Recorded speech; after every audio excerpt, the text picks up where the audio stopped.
A paz do Senhor.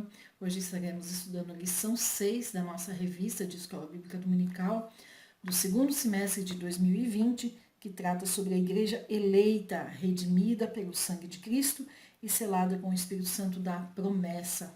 Nós seguimos a revista de Escola Dominical da CPAD.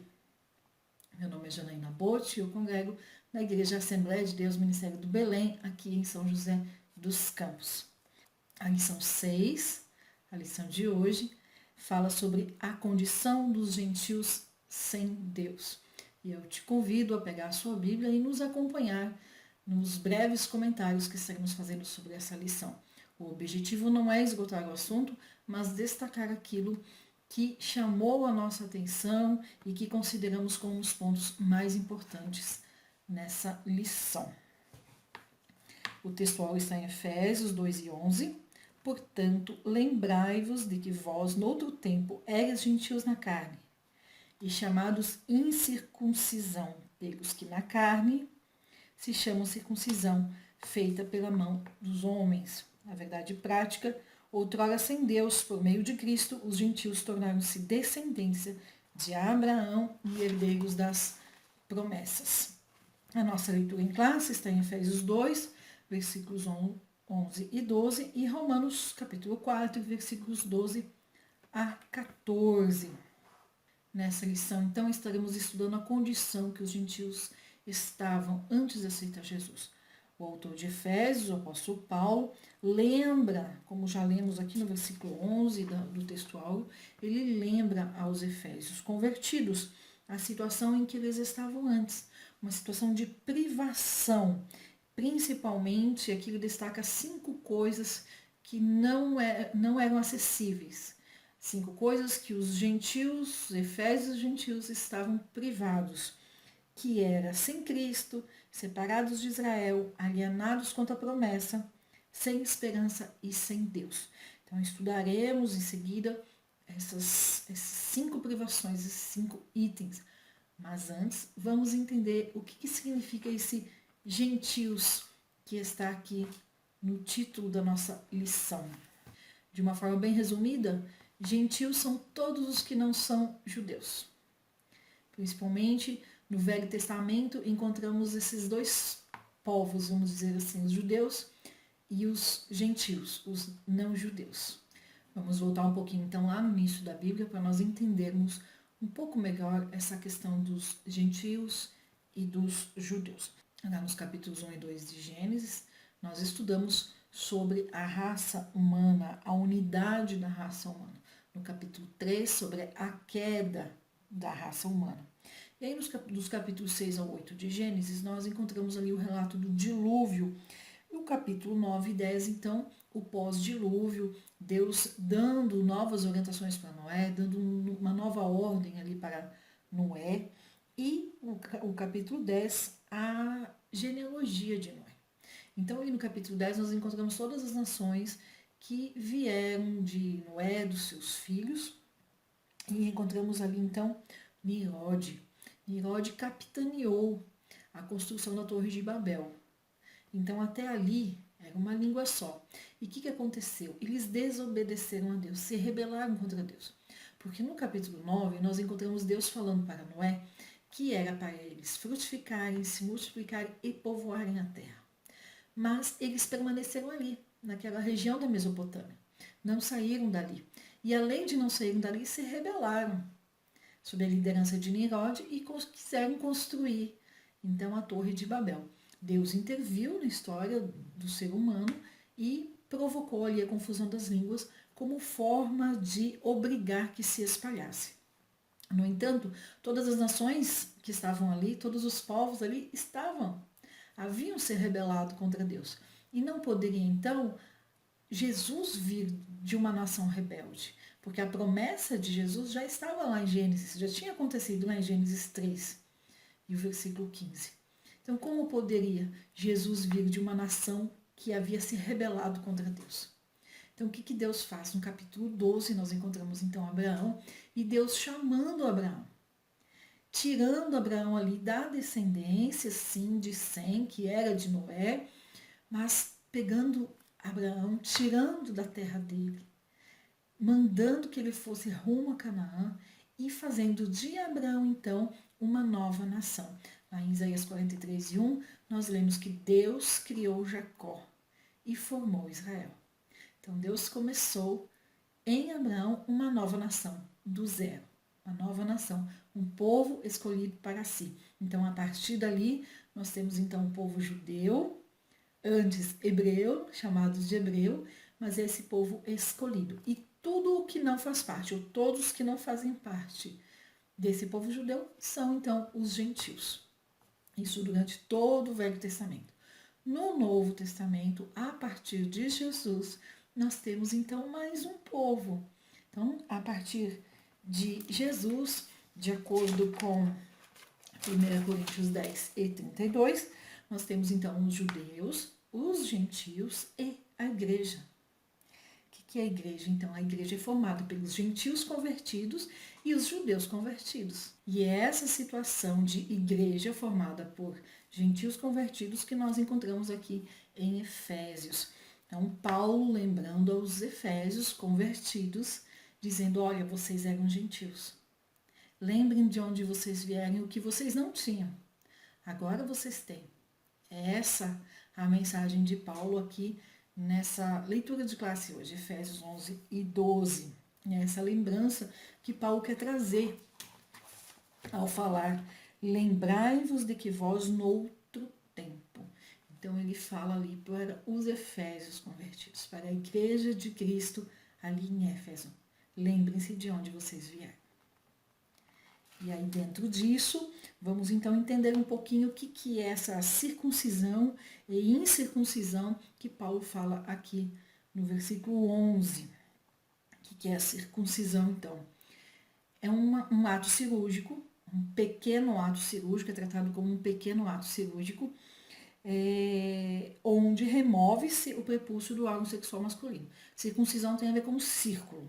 É um procedimento que é feito há muito tempo, não era feito só pelos hebreus, antes deles já era praticado por outros povos, mas por outros motivos.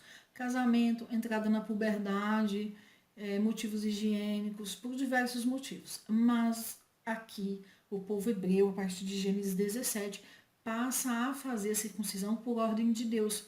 Então, diferente dos outros povos, o povo hebreu começa a praticar a circuncisão por um motivo religioso, vamos chamar assim. Deus colocando essa necessidade dos homens fazerem a circuncisão, do menino, no 8º dia de nascimento, passar pela circuncisão como um sinal da aliança de Deus com Abraão. Abraão passou pela circuncisão já adulto, obviamente, com 99 anos, Ismael tinha 13 anos na época, mas a partir desse dia, então, todos os hebreus, todos os judeus, passam pela circuncisão no 8º dia de vida. E a circuncisão é um ato que não quebra o sábado judeu. A circuncisão deve acontecer no 8º dia, mesmo que caia no sábado. Conforme a gente lê lá em Levítico 12, versículo 3, e João, capítulo 7, e versículo 23. Então, algumas perguntas que sempre são feitas em relação a isso. Por que no órgão masculino? Quando vamos entender o significado religioso da circuncisão, entendemos que a circuncisão aponta para a santificação, conforme está lá em Êxodo 19, versículos 5 e 6. Aponta para uma purificação. Então, por que no órgão masculino? Porque era ali, nesse tempo, o órgão que mais levava à não purificação, à não santificação, mais levava ao pecado. Então, era um sinal físico que quando o homem olhasse, ele lembraria do pacto dele com Deus e então não praticaria algo que o pudesse separar de Deus, que pudesse tirá-lo da purificação, da santificação que Deus estava exigindo do seu povo. A circuncisão então passa a ser praticada de Gênesis 17 em diante pelos judeus e continua sendo praticada até hoje. De acordo com a Organização Mundial de Saúde, 1/3 da população masculina hoje no mundo pratica circuncisão. Desses 1/3 de homens, muitos judeus Todos os judeus fazem, mas muitos continuam fazendo pelos motivos de antigamente também. Casamento, puberdade e por higiene, por questões de saúde também. Aí só um dado por curiosidade mesmo. Paulo, então, aqui nesse texto, ele fala o quê? Que a circuncisão para os judeus era algo físico. Para o gentil convertido, a circuncisão é espiritual. Ela deve acontecer no coração. Mas essa circuncisão no coração, ela não é falada só no Novo Testamento. Ela já foi citada também no Velho Testamento, né? No Antigo Testamento. Lá em Jeremias 6:10, fala que ouvidos incircuncisos não conseguem ouvir a palavra de Deus. Em Ezequiel 44, versículos 7 e 9, fala sobre corações incircuncisos.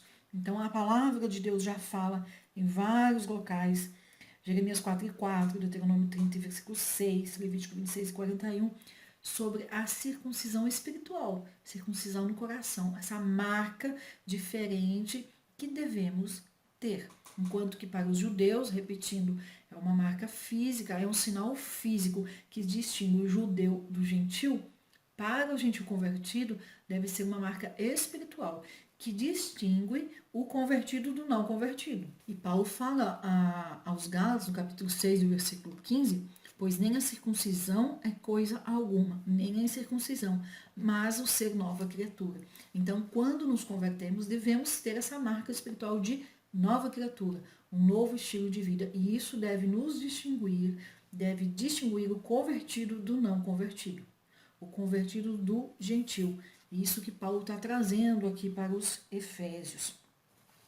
Lembrando que na nova aliança, né, depois de Jesus ter morrido e ressuscitado, a circuncisão vira um problema ali para os convertidos no Novo Testamento. Lá em Atos, a partir do capítulo 13, nós encontramos então os judeus convertidos, os judaizantes, tentando convencer, colocando como regra para os gentios convertidos a necessidade da circuncisão. E vira um assunto tão sério que o apóstolo Paulo e Barnabé sobem de Antioquia e vão para Jerusalém para lá buscar um acordo, um consenso com os discípulos. E acontece então no capítulo 15 de Atos, o primeiro concílio da igreja primitiva em Jerusalém. E nesse concílio, então, o que é decidido? É decidido que não há a necessidade de circuncisão para os gentios convertidos. Eles entendem que a circuncisão é algo para o judeu. E entendem e chegam a esse consenso ali de que a circuncisão para o novo convertido, sim, é algo espiritual, que não precisa desse sinal físico. Mas embora tenha tido esse concílio em Jerusalém, esse primeiro concílio, e Paulo e Barnabé saíram dali depois acompanhados de Judas e de Silas, levando uma carta com essa resolução do concílio, levando essa carta para Antioquia e por onde eles passaram, não resolveu. Não foi o suficiente para encerrar essa discussão, e nós encontramos então o apóstolo Paulo falando sobre circuncisão depois em diversas cartas, como aqui em Efésios, em Gálatas, Romanos e outros lugares que ele cita sobre a circuncisão. Ou seja, o assunto não estava encerrado ainda. Por que os judeus convertidos estavam colocando como regra para os gentios convertidos a circuncisão? Porque para os judeus, Abraão havia sido justificado pelas obras e pela circuncisão. Então a circuncisão era necessária para a salvação. Isso era o entendimento dos judeus. Mas sabemos que Abraão não foi justificado por conta das suas obras ou por conta da circuncisão, mas ele foi justificado pela fé em Deus. Por isso que quando aceitamos a Jesus, passamos a ser filhos de Abraão pela fé. O que nós precisamos ter consciência nesse assunto de circuncisão, de incircuncisão, é que, como eu já falei, para os judeus era um sinal físico, para nós tudo é espiritual. E a circuncisão deve ser espiritual. Enquanto que para os judeus a circuncisão os distingue dos gentios, né, é um sinal físico do pacto com Deus, dando identidade a eles como um povo escolhido e dando responsabilidade como nação santa, para nós também, enquanto convertidos, recebemos essa circuncisão espiritual, que é o ser nova criatura, recebemos então uma identidade como igreja eleita, como povo de Deus. E como igreja eleita temos responsabilidade. Responsabilidades com Deus, responsabilidades do quê? De falar do amor de Deus para com o próximo. A verdadeira circuncisão é o selo da fé em Jesus. Nós lemos sobre isso em Romanos 4, do 9 ao 11, e Filipenses, do capítulo 3 e versículo 3. Vamos ler Filipenses 3 e 3, então. Porque nós é que somos a circuncisão, nós que adoramos a Deus no Espírito e nos gloriamos em Cristo Jesus e não confiamos na carne. Então, falando aí que nós, a circuncisão é espiritual. Vamos ver agora, então, as privações que os gentios tinham na situação, na condição de sem Deus, na condição de incircuncisos. Primeira coisa que no versículo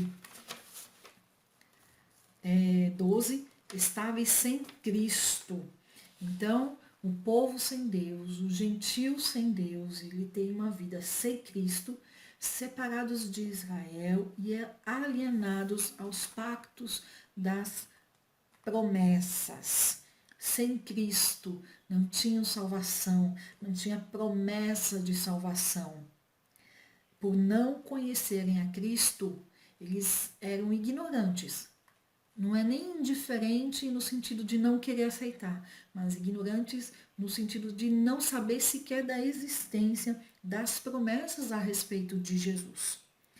E por não conhecerem, por serem alienados a respeito de Jesus, da salvação, a respeito das promessas sobre o Messias, então eles também não faziam parte do povo escolhido, do povo judeu.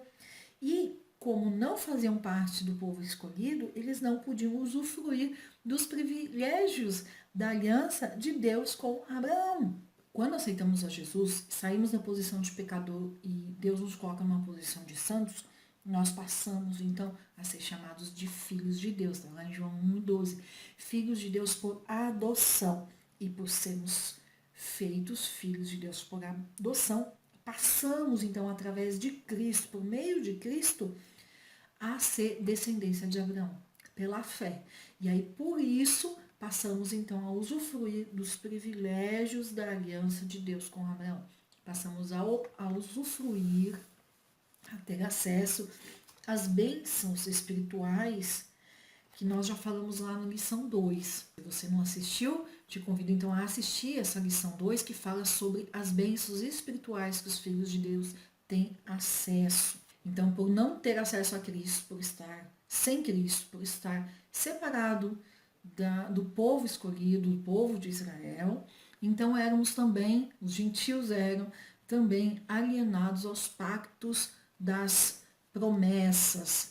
Né? Lemos lá em Gênesis 12 o pacto abraâmico, o pacto de Deus com Abraão. Depois nós temos o pacto mosaico, Deuteronômio 28, e por fim o pacto davídico, em 2 Samuel 7. Esses pactos todos eram reiterações, eram reafirmações da promessa messiânica, da promessa de um Messias que viria para o povo escolhido. E se estávamos alienados a Cristo, alienados às promessas que envolviam Jesus, estávamos alienados, separados do povo de Israel, do povo escolhido por Deus, então também não estávamos cientes, éramos alienados aos pactos das promessas. Eu falo éramos porque, assim como os efésios, os gentios efésios, que Paulo fala, nós também já estivemos nessa posição de gentios sem Deus, separados de Israel e alienados aos pactos das promessas. Por fim, Paulo fala aqui no versículo 12, não tendo esperança e sem Deus no mundo. Então, além de não ter Cristo, além de não fazer parte do povo escolhido, de estar alienado às promessas dos pactos de Deus com seu povo, além disso tudo, ainda os gentios estavam numa condição de sem esperança e sem Deus. Sem esperança. O que é esperança? Esperar com confiança. É ter algo para esperar a respeito do futuro.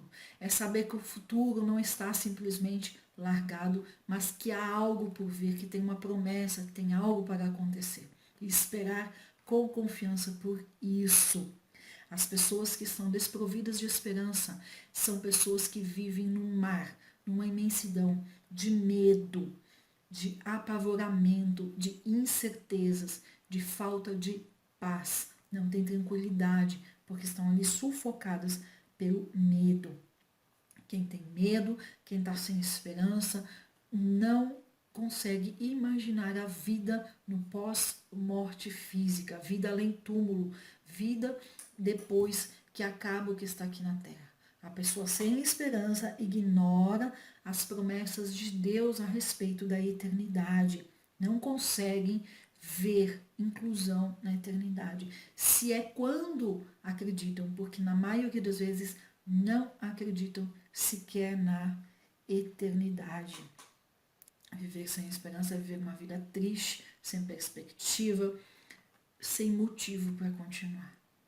A pessoa, quando está sem esperança, está desolada. E era assim que os gentios viviam antes, sem esperança e sem Deus no mundo. Não vamos achar que os efésios não tinham um Deus. Muito pelo contrário, eles tinham muitos deuses de letra minúscula, com letra minúscula. Eles eram politeístas, eles eram idólatras, mas eles estavam alienados do verdadeiro Deus, do Deus que escolheu para si um povo, do Deus que tanto nos amou que deu seu Filho unigênito por nós. Eles estavam sem Deus e alienados da situação de que, quando Deus criou o plano da salvação, ele incluiu todas as nações nesse plano de redenção, inclusive os gentios. Vamos então nos encaminhando para a conclusão dessa lição de hoje e destacar alguns pontos. Por que é que temos que estudar esse assunto? Por que Paulo fala aos gentios? Lembrai-vos de que vós, no outro tempo, eres gentios. Por que Paulo traz isso, então? Eu vejo aqui dois principais motivos. O primeiro, não podemos nos esquecer de onde viemos.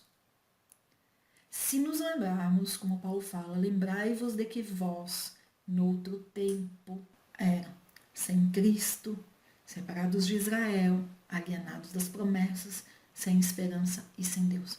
Se nós nos lembrarmos, tivermos consciência de onde Deus nos tirou, nós vamos viver uma vida de muito mais adoração, de gratidão a Deus, uma vida muito mais rica, porque estaremos conscientes da nossa situação atual, de todas as bênçãos espirituais que temos acesso e conscientes de onde Deus nos tirou.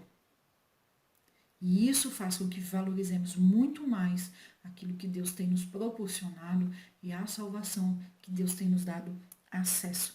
E o segundo motivo que eu vejo para estudarmos essa lição, o segundo motivo que eu vejo que Paulo ter falado aos gentios, lembrai-vos de onde vocês vieram, é para que nós não nos esqueçamos que tem três povos, judeus, igreja e os gentios. Hoje não chamamos de gentios, mas chamamos de incrédulos, sem Deus. E se lembrarmos que tem esse povo, de onde nós viemos, gentios, os incrédulos, então nós temos essa responsabilidade de, como povo de Deus, de como igreja eleita, falar do tão grande amor de Deus para essas pessoas, para que elas saiam, tenham essa oportunidade de sair dessa vida sem esperança, sem Cristo, alienados às promessas, sem pertencer à igreja eleita, sem Deus, sair dessa situação de privação e vir para essa posição em que nós estamos, de igreja eleita, de povo de Deus, nessa situação em que estamos de salvação. Eu vejo então esses dois motivos, o primeiro de gratidão e o segundo de responsabilidade de falar de Deus para os povos que ainda não conhecem a Deus. Então, no encerramento agora, eu te convido a ser mais grato a Deus, lembrar de onde Deus te tirou e servir a Deus com mais gratidão e com mais alegria. E também cumprir com a sua responsabilidade, que é de falar de Deus para os outros que ainda não conhecem a Deus. Não importa se estamos em isolamento social, se estamos sem poder ter muito contato. Use aquilo que você tem em suas mãos para falar mais de Deus. seja um papel e uma caneta, um bilhete na porta do vizinho, ou seja pela internet.